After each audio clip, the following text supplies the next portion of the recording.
भविष्य की तरह लिखने ब्लॉग में सबका हार्दिक स्वागत है। सबके मंगल भविष्य की कामना के साथ बड़ों को मेरा सादर नमस्कार, छोटों को मेरा आशीर्वाद। मैं ठीक हूँ, आशा करता हूँ कि आप ठीक होंगे।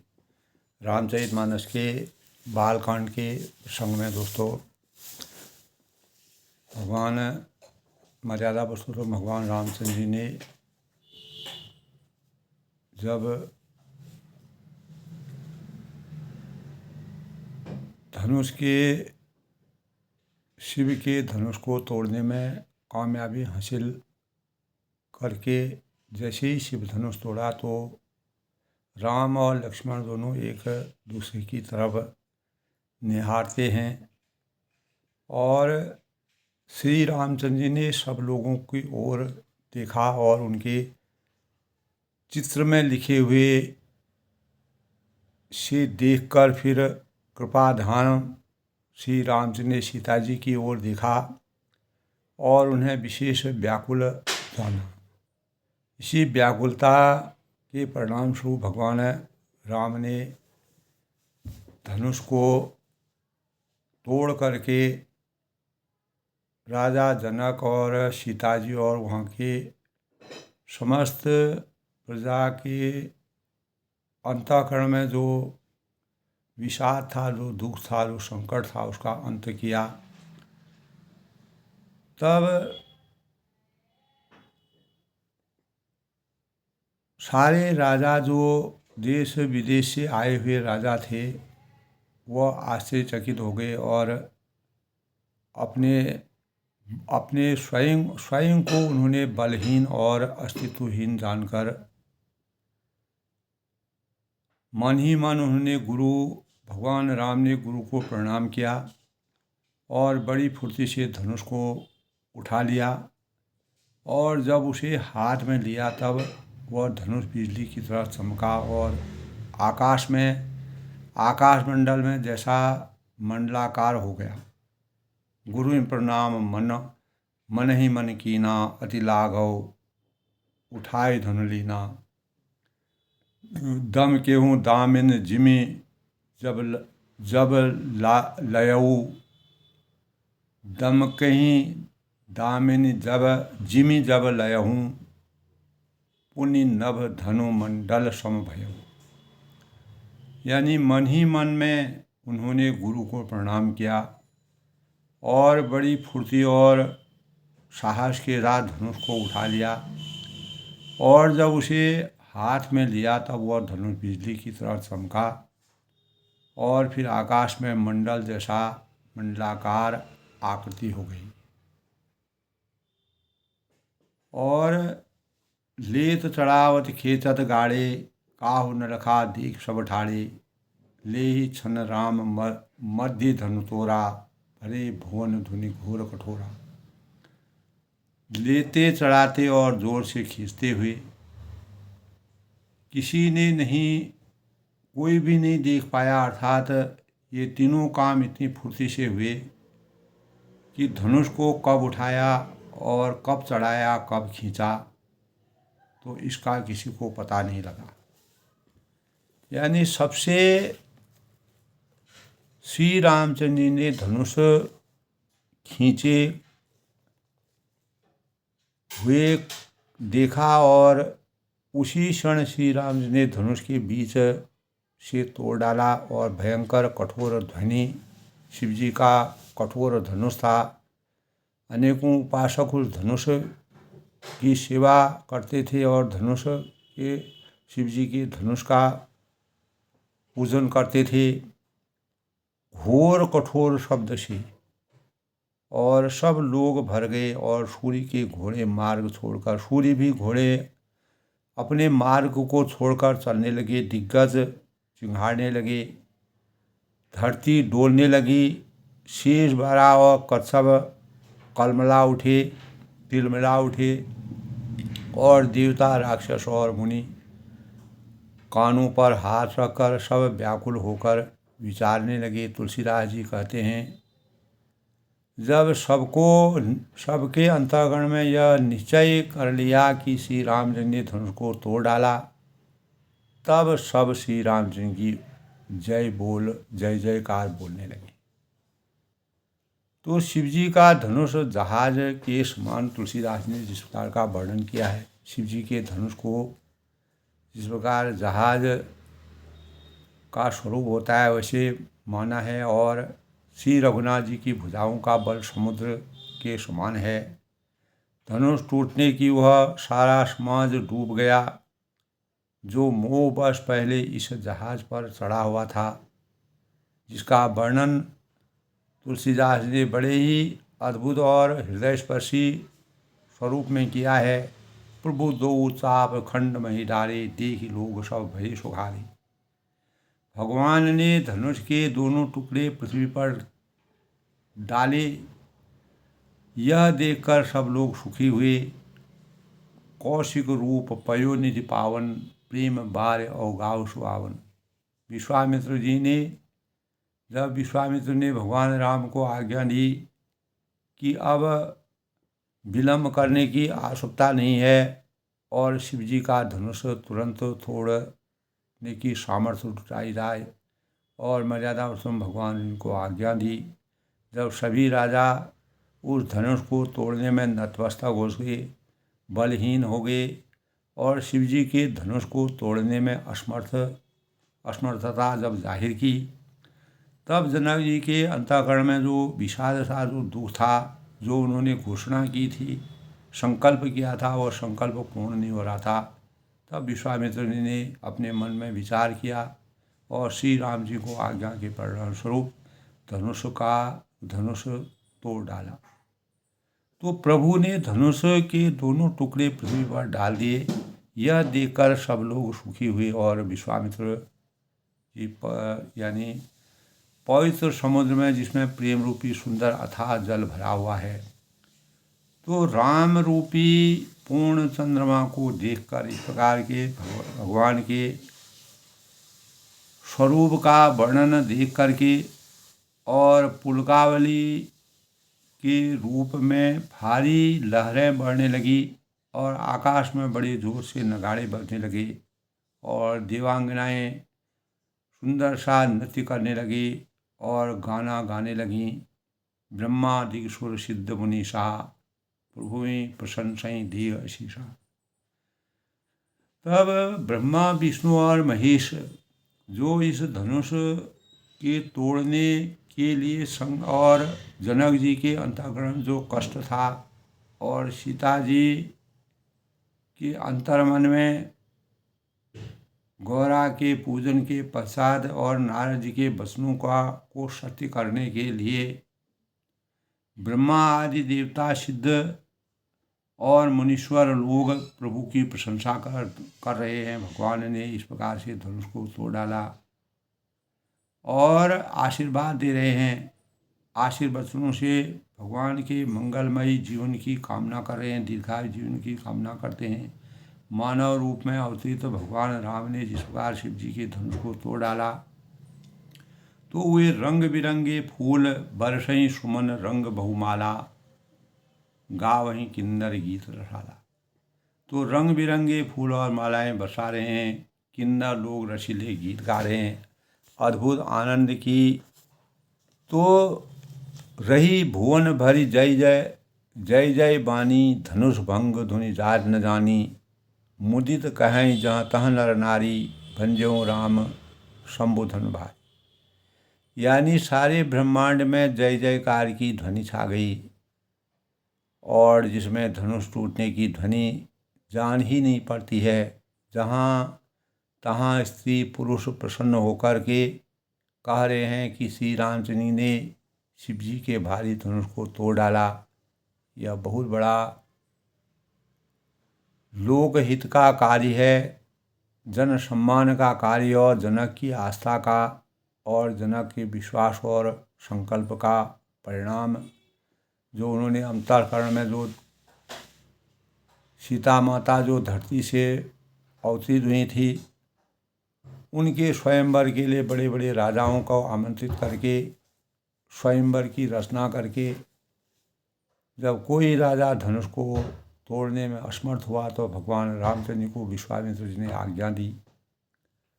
तो जहाँ तहाँ स्त्री पुरुष प्रसन्न होकर अलग अलग प्रकार की वेदनाओं से, भावों से भगवान राम का गुणगान करते हैं और श्री रामचंद्र ने शिव जी के भारी धनुष को तोड़ डाला। इस संबंध में अपने विचार विकाम और भावों से पूजन करते हैं। तब कहा है, बंदी मागध सूतगण विरुद्ध बंदहि मति धीर, बंदी मगध सूत गणो बिरद बरहि मति धीर, करहि निशावरी लोग सबौ, हई गई धनमति चीर मणि चीर। यानी धीर बुद्धि वाले भाट, मागध और सूत लोग बिरदावली कीर्ति का बखान कर रहे हैं और सब लोग घोड़े, हाथी, धन, मणि और वस्त्र निछावर कर रहे हैं। झांझ मृदंग शंख शहनाई, भेरी ढोल धुंदुभी सहाई, बाजई बहु बजने सुहाई, जहाँ तहाँ जुगतिन मंगल गाई।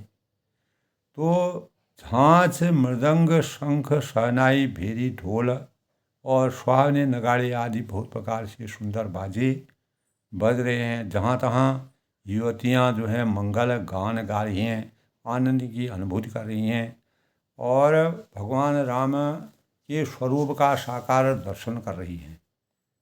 तब सखियों सहित रानी अत्यंत हर्षित होती है, सुनैना, और मानो सूखते हुए धान पर जिस प्रकार पानी जब उन्होंने संपूर्ण, जब वह निराशा में लीन हो गए थे कि इस धनुष को कोई नहीं तोड़ सकता है, इस मही पर कोई भी राजा ऐसा नहीं है, यह धरती जो है यानी वीरों से विहीन हो गई है और इस धनुष को तोड़ने में कोई समर्थवान नहीं है।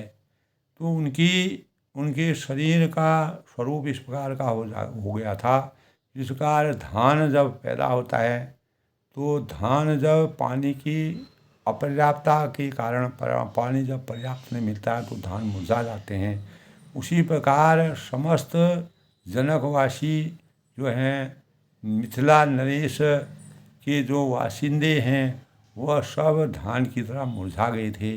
लेकिन जब भगवान राम ने उस धनुष को तोड़ डाला तो ऐसा लगा कि धान की खेती को पानी प्राप्त हो गया है। और तब सखियों सहित रानी अत्यंत हर्षित हुई, अपार सुख की अनुभूति की, मानो सूखते हुए धान पर पानी पड़ गया। और जनक जी ने शोष त्याग कर सुख प्राप्त किया। कोई भी संताप हमेशा के लिए उनका समाप्त हो गया और मानो तैरते हुए थके हुए पुरुष ने यानी राह पा ली हो, इस प्रकार से श्वास ले ली हो, यानी पुरुष ने जो है था पा ली हो, जीवन जीने की सामर्थ्य अपने आप और स्वरूप में जाग गई। धनुष टूट जाने पर राजा लोग ऐसे निस्तेज हो गए, जैसे ही भगवान राम ने धनुष को तोड़ा तो उनके साकार दर्शन, साकार स्वरूप और उनके तेज बल और तेज को और प्रकाश जैसे पुंज को देख करके, उनके स्वरूप को देखकर श्रीहत भये भूप धनु टूटे। तो समस्त जो राजा लोग थे वो आने पर राजा लोग जो है श्रीहीन यानी निस्तेज हो गए, निर्बल हो गए और बलहीन हो गए। जैसे दिन में दीपक की शोभा जाती रहती है, दीपक को अगर दिन में जलाओ तो सूर्य का प्रकाश जो है, उस सूर्य के प्रकाश से दीपक दिखता नहीं है, उसकी रोशनी का कोई अस्तित्व नहीं है। उसी प्रकार जब सारे राजा जो हैं भगवान राम की इस प्रकार की छवि को देख करके निस्तेज हो गए। सीता जी का सी सुखई बरनीय के ही भांति उस परिवेश को देख करके ऐसे अवसर को देख करके सीता जी का जो वास्तविक सुख का और प्रसन्नता का स्वरूप था, उसका वर्णन करना अत्यंत ही कठिन है। तुलसीदास जी कहते हैं उस वेदना का वर्णन, उस रहस्य का वर्णन, उस स्वरूप का वर्णन, और ऐसे समय में धनुष को तोड़ डाला जब सीता जी अत्यंत ही व्यथित हो गई थी, उनकी खुशी का सारा स्वरूप जो है सामने प्रकट हुआ। जैसे जनु चातकी पाए जल स्वाति, जिस प्रकार चातकी यानी स्वाति का जल पा गई हो, जिससे वह पूर्ण रूप से संतप्त हो गई हो, जो मनो इच्छा मनोकामना थी वह पूर्ण पूर्ण हो गई हो। मनोवांछित फलों की प्राप्ति के पश्चात जब मानव में वास्तविक सुख की अनुभूति होती है, वही सुख की अनुभूति का एहसास सीता जी के अंतःकरण में होता है। तब सारी श्री राम जी राम ही लखन बिलोकत कैसी, राम और लक्ष्मण उस धनुष को तोड़ करके और सारी प्रजा को सुखमय देख करके किस प्रकार एक दूसरे को देखते हैं, और शशि ही चकोर किशोर हों जैसे, जिस प्रकार चंद्रमा जो है चकोर बच्चा, यानी जैसे चंद्रमा को चकोर बच्चा दिख रहा हो। और तब सतानंद तब आए सुना, तब जनक मिथिला नगर के जो कुल गुरु सतानंद जी थे, आए सुदीना इस प्रकार की आज्ञा दी कि सीता गमन राम पही कीना। सीता जी जो हैं, सीता जी ने श्री राम जी के पास गमन किया। उनके यानी जब स्वयंवर होता है, स्वयंवर में वह अलग बैठी रहती हैं, तो एक दूसरे का आश्रय जब भगवान राम ने स्वयंवर में धनुष को तोड़ डाला, तब भगवान सीता जी ने उनका वर्ण किया। इसी वर्ण के परिणाम स्वरूप वह उनके सानिध्य में बैठ गई। तो संग सखी सुंदर चतुर गावहि मंगल गान, तब उनके साथ अनेकों यानी चतुरंगिनी या सुंदर सखियाँ विराजमान थीं, तो वह मंगलाचार गाती हैं। और गौनी बाल मराल गति सुषमा अंग अपार, तो साथ में सुंदर चतुर सखियाँ मंगलाचार से के गीत गा रही हैं। और सीता जी बाल हंसनी की तरह, जिस प्रकार बाल हंसनी होती है छोटी उम्र में, जब बाल हंसनी जिस प्रकार का स्वरूप होता है, उसी प्रकार हंस के जैसे स्वरूप में उनके अंगों में अपार शोभा सुशोभित हो रही है। और सखियाँ जो है आनंद की अनुभूति कर रही हैं, और सीता जी को अपार हर्ष से उनका मन, उनका हृदय गदगद हो रहा है। और सखियों भी बीच में वह अपार शोभा और सुशोभित होकर के सभी सखियाँ सुख की अनुभूति से सीता जी से को मन, वाणी और वचन से उनके शुभ मंगलमय कार्यों की, मनोवांछित फलों की प्राप्ति की कामना करती हैं। तो इस प्रकार दोस्तों, कल की प्रसंग की बात, भगवान राम ने जब धनुष तोड़ डाला, तब मिथिला यानी जनक नगरी का परिवेश किस प्रकार से आनंदित हो गया। चारों ओर जिस प्रकार पेड़ में फल लगे रहते हैं, जब वह पूर्ण परिपक्व हो जाता है, रसीला हो जाता है, वही रस और उसी प्रकार का परिवेश जनक नगरी में हो गया। और राजा जनक और सीता जी और उनकी माता जी के अंतःकरण में अपार सुख की अनुभूति के साथ सभी प्रजा ने सुखमय जीवन यापन करने के भावों का संचार किया। तो दोस्तों, इससे पहले आज के शुभ पंचांग की भावों की बात करते हैं। तो आज का शुभ पंचांग दोस्तों, आज 9 मार्च 2025 फाल्गुन माह के शुक्ल पक्ष की यानी एकादशी तिथि, दिन रविवार, दशमी तिथि आज 7:45 सुबह तक, उसके बाद एकादशी तिथि का शुभारंभ हो जाएगा। पुनर्वसु नक्षत्र 11:55 तक, और विक्रम संवत 2081 शक संवत 1946 क्रोधी नाम संवत्सर, सूर्य चंद्रमा यानी सूर्य कुंभ राशि में और चंद्रमा मिथुन राशि में प्रवेश करेंगे। और उसके बाद पुष्य नक्षत्र जब पुनर्वसु नक्षत्र के बाद पुष्य नक्षत्र की शुरुआत हो जाएगी और सूर्य जैसे कि कुंभ राशि में होंगे और सौभाग्य योग 2:58, उसके बाद जो है शोभन योग का करण गर 7:45 तक, वणिज 7:41 बाद बिष्टि, यानी आज का दिन शुभ फलदायक माना गया है।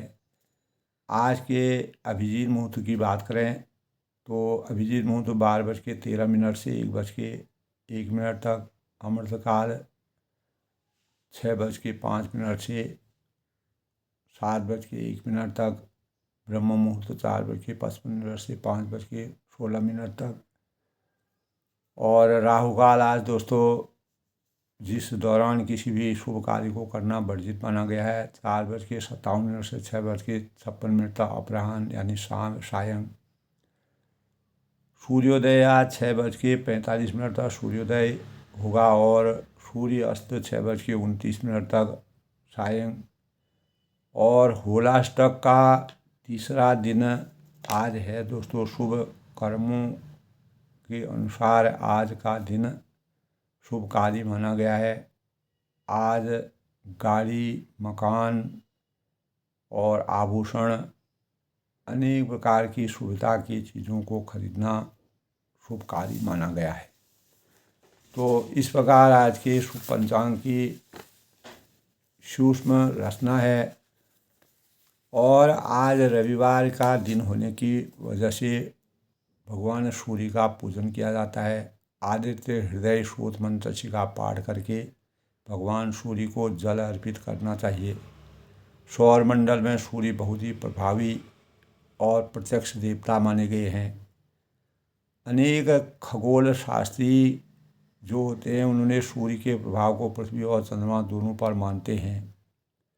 ज्योतिष के अनुसार सूर्य सिंह राशि का स्वामी माना गया है। जन्म कुंडली में उच्च का सूर्य राज सम्मान का दाता माना गया है। कुछ विद्वान श्री राम के अवतार में सूर्य का 3 अंश सम्मानित है ऐसा मानते हैं।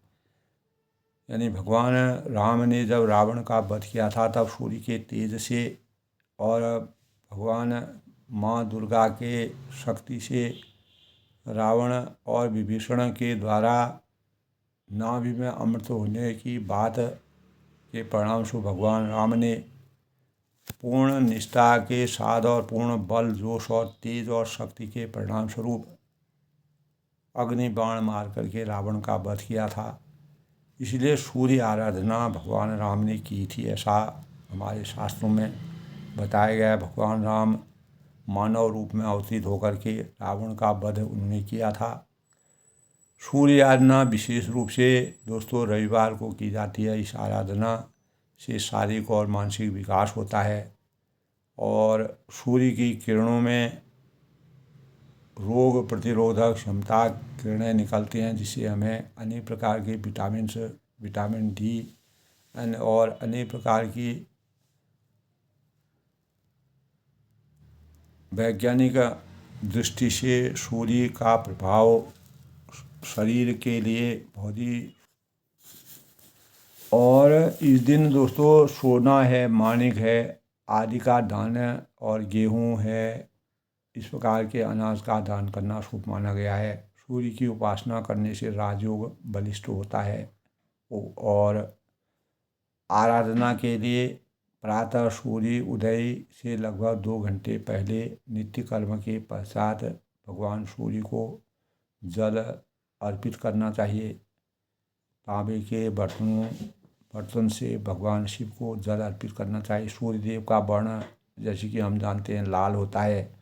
और सनातन धर्म के पालन करने वाले जिन 5 देवताओं का पूजन हम करते हैं उसमें विष्णु हैं, शिव हैं, दुर्गा, गणेश और सूर्य प्रमुख हैं।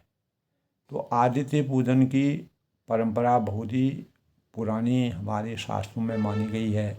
स्वयं भगवान ने राम को लंका विजय का लक्ष्य लेकर सूर्य पूजन किया था। तो सतयुग में जब हवन प्रधान आराधना थी तब सूर्य की आहुतियाँ दी गई। और त्रेता में श्री राम ने एवं द्वापर में स्वयं कृष्ण एवं पांडव कुल के लोगों ने सूर्य आराधना की थी। कलयुग में सूर्य वंदना राज सम्मान दिलाने एवं व्यक्ति का तेज चलाने के उद्देश्य से माना जाता है। इसलिए सूर्य की उपासना करने से हमारे जीवन में अनंत प्रकाशवान पापनाशक सूर्य देवता आपका हम आह्वान करते हैं। इस प्रकार से भगवान शिव सूर्य को जल अर्पित करना चाहिए। विश्वानि देवो सहितो दुर्तानि पराश्वा यद भद्रं तन आश्वा। विश्वानि देवो सहितो दुर्तानि पराश्वा यद भद्रं तन आश्वा। यानी हे तेजवान पाप हरता सूर्यदेव पधारें और हे सविता सूर्य भगवान अनिष्ट दूर करें और अभीष्ट उपलब्ध कराएं। इस प्रकार की कामनाओं के परिणाम स्वरूप भगवान सूर्य की आराधना की जाती है। मर्यादा पुरुषोत्तम भगवान रामचंद्र ने भी सूर्य आराधना के परिणाम स्वरूप रावण पर विजय प्राप्त करने के से अनेक प्रकार के तेज पुंज और तेज उनके शरीर में अवतीत हुआ और जिसके परिणाम से उनको सामर्थ्य प्राप्त हुई। इसीलिए उन्होंने हमारे शास्त्रों में भगवान राम के द्वारा सूर्य उपासना करने के प्रसंग माने गए हैं। ओम विश्वानि देवो सहितो दुर्तानि पराश्वा यद भद्रं तन आश्वा। इस प्रकार के मंत्र शुभ माना गया है। ओम भुवः स्वः कलिंगं देशो उद्भव कश्यप गोत्रो रक्तवर्णं भू सूर्य यह गच्छद या तिष्ठ सूर्याय नमः। श्री सूर्यम आवामि स्थापयामि। सूर्य देवता पधारें और स्थापित हों। इस प्रकार से हम मंगल कामना करते हैं। पद्मासनं पद्मा करो दिबाहु पद्मद्युति सप्त यानी सप्त तुरंग गा वाहना दिवा करो लोक गुरु किरीटिमयी प्रसाद देवा। ओम ग्रहणामदि रादित्यो लोक रक्षण कारकः विषम स्थाने संभूतांग पीणांग हरतु ते रवि। हे लोक रक्षक आदित्य मेरी पीड़ा दूर करो। ओम शूं सूर्याय नमः अर्थात ओम ह्रीं घृं सूर्याय नमः। इस मंत्र का जाप 108 बार करके भगवान सूर्य का जप संख्या 7000 विशेष साधना के लिए 100 गुना बड़ी सवेरे ब्रह्म मुहूर्त में करना चाहिए। और सूर्य मंत्र यंत्र भी सूर्य की पूजा सूर्य यंत्र से भी होती है। सूर्य यंत्र स्थापना एवं पूजन के उपरांत यथा समर्थ जप करना चाहिए। और कृतिका नक्षत्र में रविवार के दिन सूर्य के सिंह राशि में होने पर सूर्य यंत्र साधना प्रभावी मानी गई है। सूर्य यंत्र यथा शादी विधि के अनुसार भोजपत्र पर अंकित करना चाहिए और भगवान विष्णु एवं सूर्य की पूजा करना चाहिए। तो बीज मंत्र ओम ह्रांग ह्रीं हुं सूर्याय नमः का 7000 बार 7500 बार संख्या में जाप करना चाहिए। तांबे अथवा सोने में विधिपूर्वक बनाया यंत्र धारण करके भगवान सूर्य की उपासना करनी चाहिए। ऐसे हमारे शास्त्रों में बताया गया है, जो शुभ फलों और मनोवांछित फलों की प्राप्ति का द्योतक माना गया है। तो दोस्तों, इसी के परिणाम स्वरूप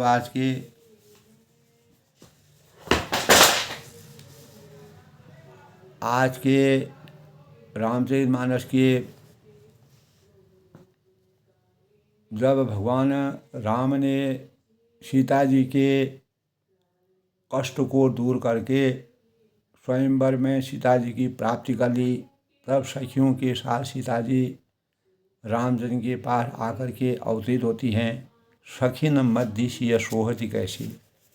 अब यहाँ पर तुलसीदास जी ने सखियों के बीच में सीता जी का आगमन कैसे होता है और उनकी शोभा किस प्रकार से दृश्यमान होती है, कैसे वह दिखती हैं, उनकी शोभा सखियों के बीच में कैसी सुशोभित हो रही है। छवि गति मध्यम महाछवि जैसी, जैसे कि बहुत सी छवियों के बीच में महाछवि हो। अपार शोभा के बीच में एक अनोखी शोभा का आविर्भाव हो गया हो, आगमन हो गया हो। कर सरोज जयमाल सुहाई, कर कमलों में अपने हाथ, कमल रूपी हाथों में सुंदर जयमाला धारण की हुई, जिसमें विश्व विजय शोभा नहीं कोई, जिसमें विश्व विजय की शोभा छाई हुई है। क्योंकि जनक जी ने घोषणा और संकल्प लिया था कि जो स्वयंवर में शिव जी के कठोर धनुष को तोड़ने में सक्षम होगा, उसी के साथ सीता जी का स्वयंवर स्वयं भाई है होगा। तन संकोच मन परम उत्साहु, सीता जी के शरीर में संकोच तो है पर मन में परम उत्साह है।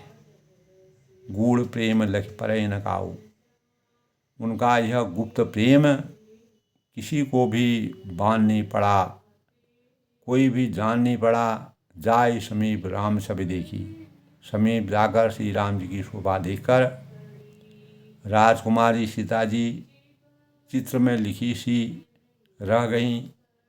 चतुर सखी लही कहा बुझाई, परिवार हूँ जयमाल सुहाई। चतुर सखी ने यह दशा देखकर समझाकर कहा कि सुहावनी जयमाला पहनाओ।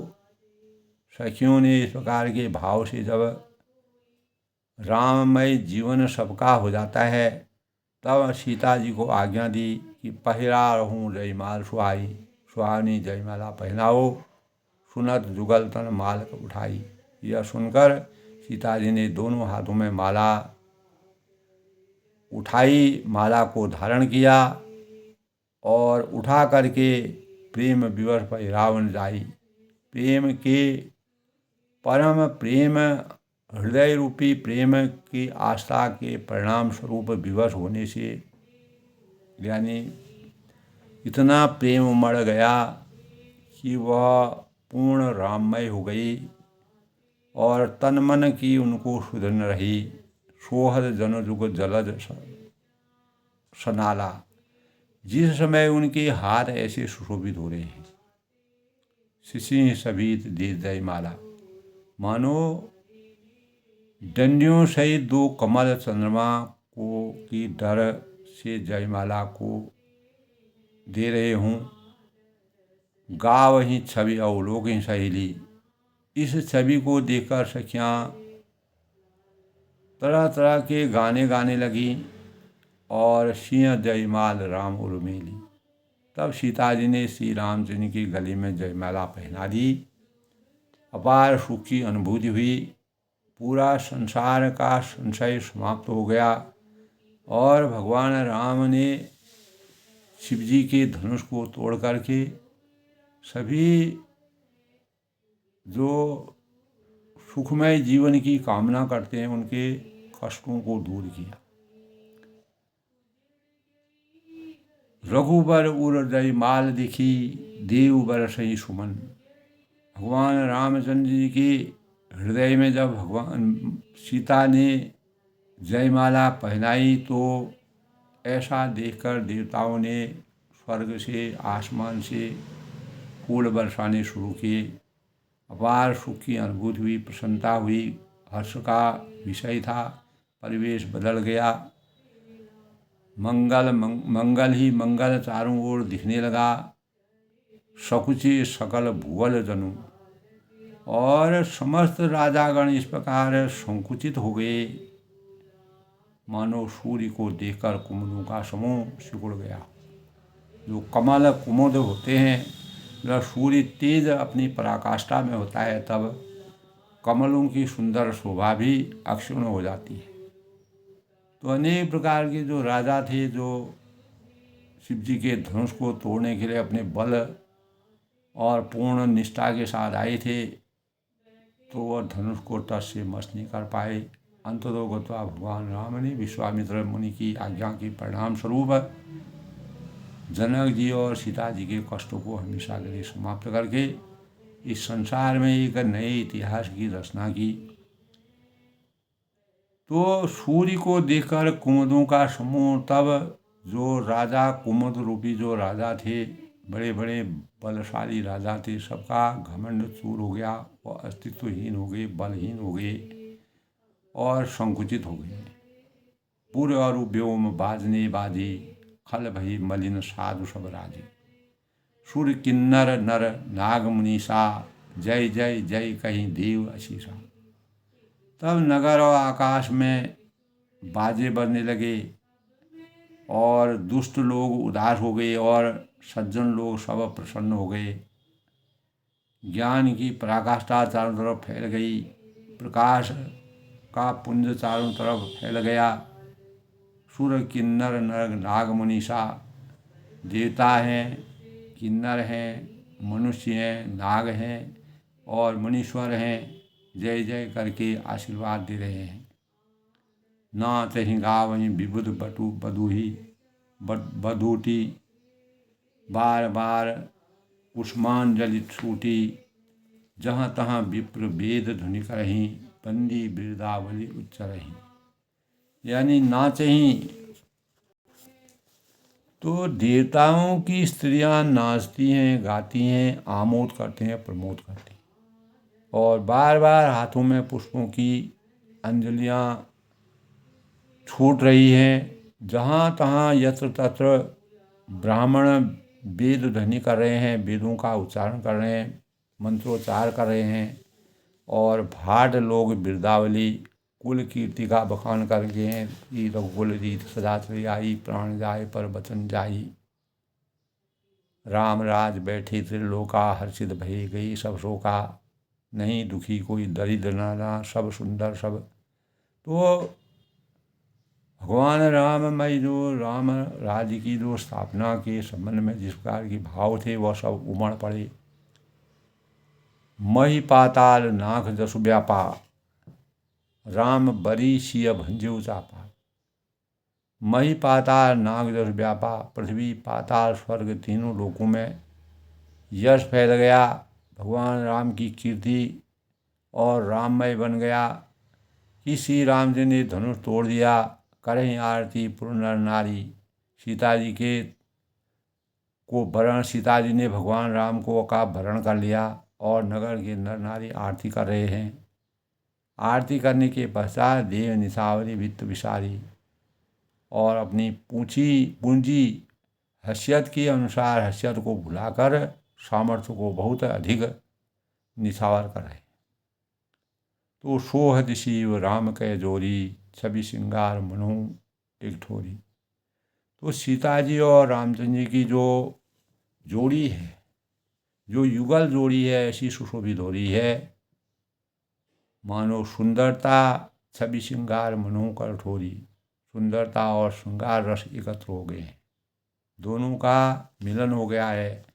सखी कहें प्रोपद बहु गौ सीता, सखियाँ आपस में वार्तालाप करती हैं, कह रही हैं कि सीते स्वामी के चरण सो कर न चरण परस्पति भीता।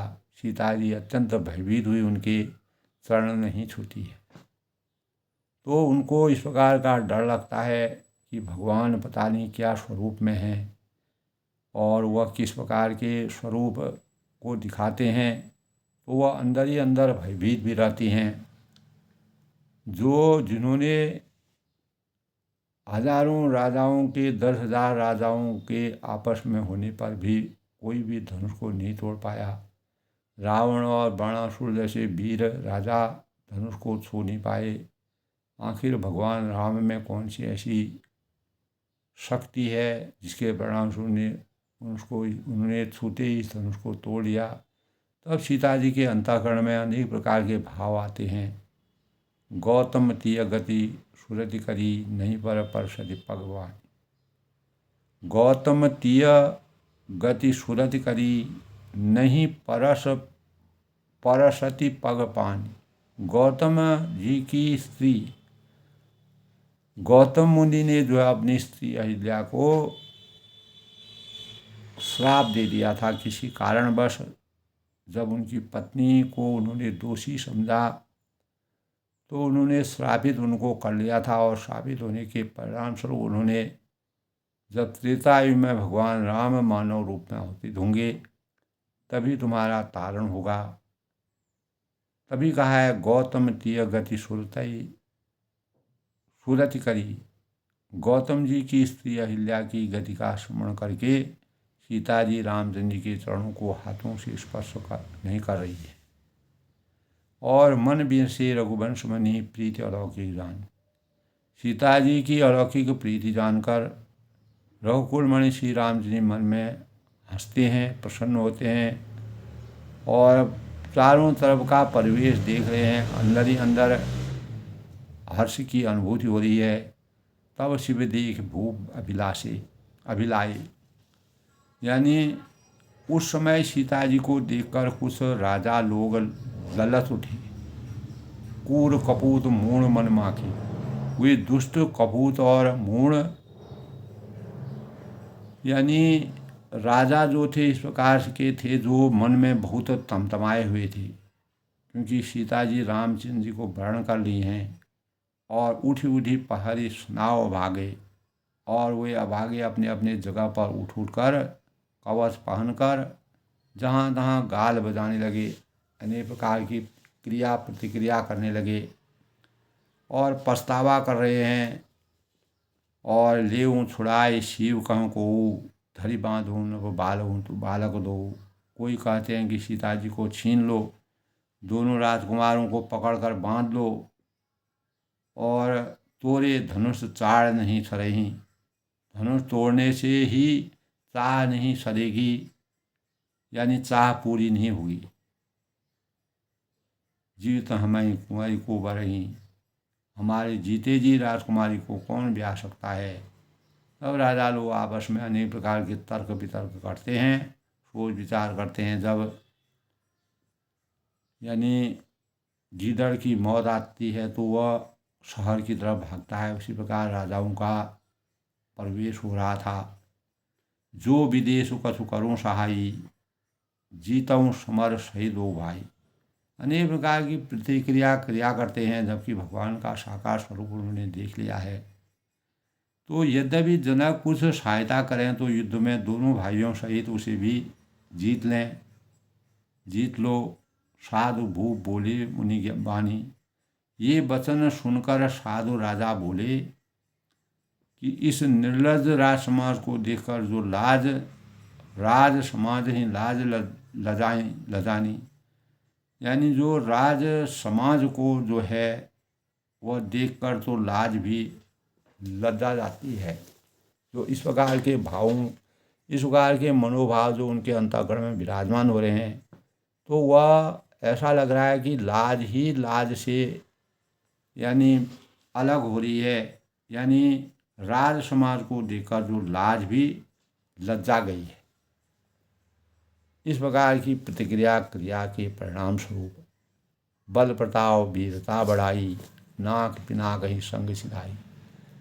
अरे तुम्हारा बल प्रताप वीरता बढ़ाई, नाक प्रतिष्ठा तो धनुष के साथ ही चली गई, यानी जो भी मान मर्यादा आपने, जबकि उनको भगवान के साक्षात स्वरूप का ज्ञान है, फिर भी वह क्रिया प्रतिक्रिया करते हैं, अफसोस होता है, खिसिया जाते हैं।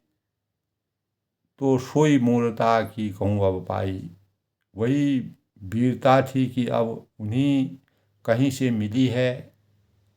ऐसी दुष्ट बुद्धि उनकी इस प्रकार के तर्क वितर्क की बातें करती हैं। और तभी तो विधाता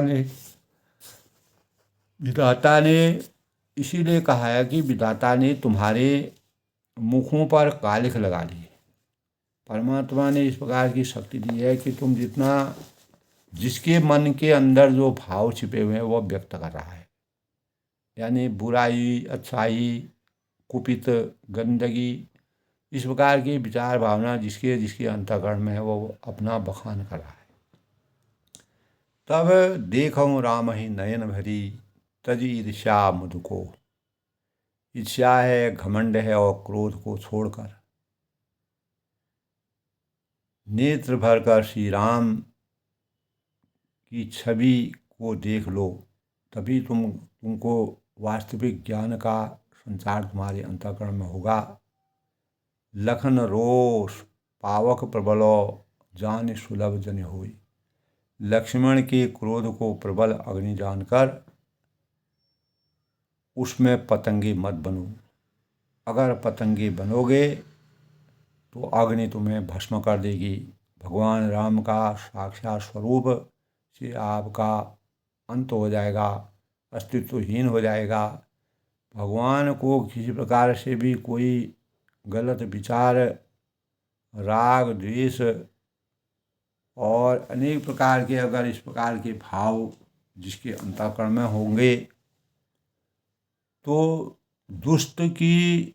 दुष्टमय जो बुद्धि है उसको त्याग देना चाहिए, उसको तिलांजलि करना चाहिए। अगर ऐसा नहीं करोगे, ईर्ष्या, घमंड और क्रोध छोड़कर नेत्र भर श्री रामचंद्र को के साकार स्वरूप को देख करके तुलसीदास जी कहते हैं उनकी छवि को देखो, उनके दर्शन करो। और लक्ष्मण लखन रोष पावक प्रबल जान सुलभ जन होई। लक्ष्मण के क्रोध को प्रबल अग्नि जानकर उसमें पतंगे मत बनो।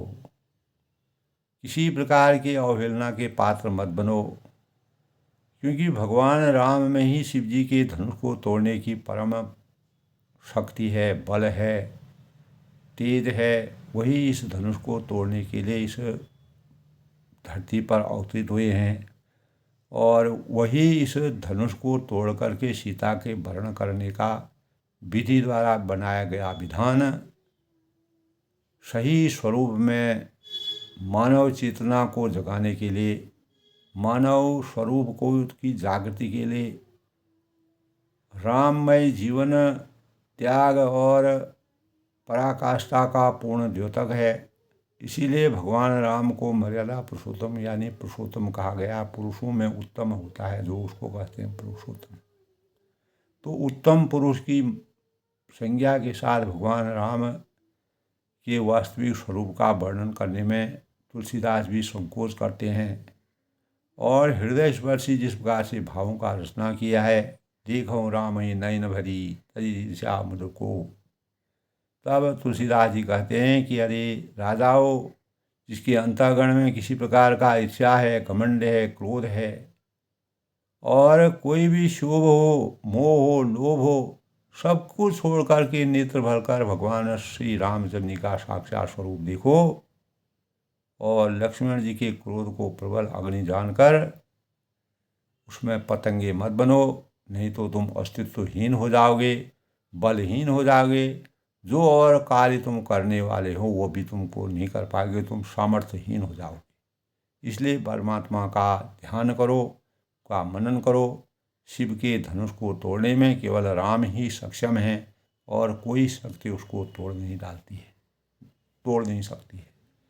तो इस प्रकार दोस्तों आज के प्रसंग में तुलसीदास जी ने भगवान रामचंद्र जी के वास्तविक स्वरूप का और सीता जी के साथ जो उनका गौरा माता ने जिस प्रकार का आशीर्वाद उनको दिया था, नारद मुनि के वचनों को सत्य साक्षात और सत्य की पराकाष्ठा को के रूप में परिणित करने के लिए तुलसीदास ने जिस प्रकार का वर्णन किया है, वह हमारे अंतः चेतन को, मानव चेतना को और भगवान के प्रति साक्षात उनके बल के स्वरूप का चिंतन करके हमारे अंतःकरण में भगवान के प्रति जो प्रेममय, राममय जो जीवन बनता है, उसकी कामना करके अपने जीवन को सुखमय बनाने के भावों की इतिश्री के साथ अपनी वाणी को विराम देते हुए आज के प्रसंग में रामचरितमानस से हमें यही प्रेरणा मिलती है। सुन सिय सत्य अशीष हमारी, पूजई मन कामना तुम्हारी, ताको प्रभु कछु अगम नहीं, जाबर तुम अनुकूल, तव बर्ताव बढ़वा नहीं, जा सके खल धूल। यानी भगवान राम का स्वरूप ही इतना उजागर है, इतना महत्व का शाली है, इतना प्रबल है वही भगवान शिव के धनुष को तोड़ करके सीता जी के संशय को हमेशा के लिए समाप्त करने में सामर्थ्यवान हुए।